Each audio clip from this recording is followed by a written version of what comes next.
Également. Il n'y a pas d'autre discussion possible sur le financement que pour commencer, retirer un projet qui est un projet de retraite par points dont le cœur de l'objectif est de maintenir à 14% du PIB les ressources du financement des retraites, alors même que le gouvernement lui-même le souligne. D'ailleurs, il essaye de nous faire peur là-dessus en disant qu'il va y avoir plus de retraités au fur et à mesure progressivement.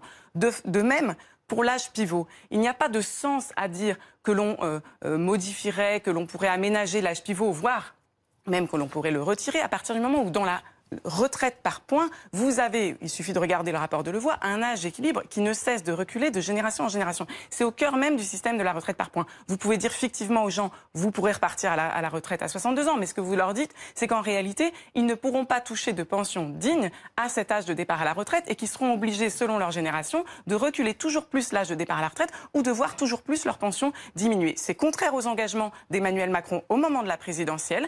Il doit retirer ce projet et si on veut parler du financement, on a tout le loisir de parler du financement avec les parlementaires, avec qui n'ont pas encore été consultés en la matière, et avec les partenaires sociaux. Votre projet de retraite par points, c'est un projet qui attaque même la question du financement. Quand vous essayez de dissocier les deux, vous rendez incompréhensible pour les Français la raison même du passage à la retraite par points. Si vous voulez arranger, nous avons plein de propositions à la France Insoumise. Nous avons des propositions pour tenir compte de la pénibilité. Nous avons des propositions pour améliorer notamment les difficultés des inégalités entre hommes et femmes qui sont déjà présentes aujourd'hui dans le système de retraite actuel. Nous avons plein de propositions. Il n'y a nulle nécessité à passer à un régime par points. Le régime par points, c'est l'incertitude généralisée sur les retraites. C'est une forme de tombola et on sait très bien, puisque certains s'en frottent déjà les mains, on sait très bien qu'à terme, c'est un système qui conduit à pousser vers la répartition, vers la capitalisation, alors même qu'on nous dit qu'on veut sauver notre système par répartition. Par ailleurs, ça, c'est les arguments c'est pas la réalité du projet, c'est parlons de la réalité du projet. Par exemple, dans la réalité du projet, les cadres, au-delà d'un certain seuil, le seuil a été abaissé, au-delà d'un certain seuil, c'est des cotisations perdues pour le système général, le système que vous appelez soi-disant universel.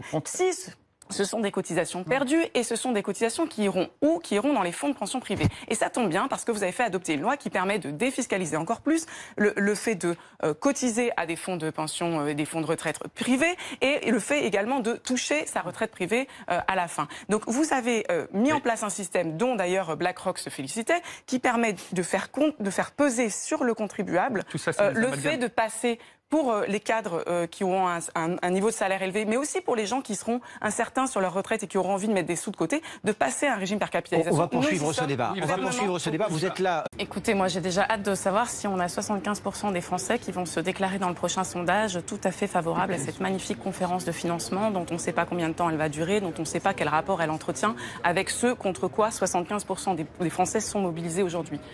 Vous avez une très large majorité de Français qui disent que ce projet doit être soit retiré, soit revu de fond en comble. Que fait le gouvernement? Il dépose ce projet de loi au Conseil d'État en disant oui, à 95%, bon, c'est un texte à trous, etc. Et puis il nous annonce une espèce de conférence de financement qu'il essaye de déconnecter. Le cœur de ce projet de loi, c'est la retraite par points. Méfions-nous des arbres qui cachent la forêt, si je puis dire. L'âge pivot est un magnifique arbre qui cache une forêt. Parce qu'on ne sait pas de quoi on parle. Est-ce qu'on parle de cette histoire d'âge pivot à 64 ans pour la génération née avant 75, qui a été rajoutée par Édouard Philippe après même que la mobilisation contre la réforme des retraites avait commencé, je le rappelle. Est-ce qu'on parle de cet âge pivot-là? Ou est-ce qu'on parle du fait que dans le système de retraite par points, vous avez par définition la fin de la notion de carrière complète, vous avez un système par points qui fait que vous avez par génération un âge d'équilibre qui recule. Je vous renvoie ici au rapport de Levoy qui est très clair et qui dit voilà, pour ceux qui sont nés en 90, ce serait, je crois, c'est 66 ans et demi, etc. Et ça recule. Ça veut dire qu'en guise de système universel, vous proposez à chaque génération de voir son âge de départ à la retraite reculer et en plus de voir sa pension éventuellement diminuer en fonction du nombre de retraités qui prennent leur retraite en même temps. C'est ça le principe du système par points et je pense qu'il y a une opposition très forte dans le pays au système par points parce que les Français ont compris, ça crée de l'incertitude sur leur retraite, ça retarde le moment auquel ils pourront enfin s'arrêter de travailler, consacrer leurs quelques années en bonne santé restantes à leurs enfants, à leurs familles, à leurs activités associatives. Les Français l'ont bien compris et ils ont aussi bien compris que face à cette incertitude, il y en a qui se frottent les mains. Ce sont les systèmes par capitalisation du type qui sont ceux qui sont les clients de BlackRock, etc.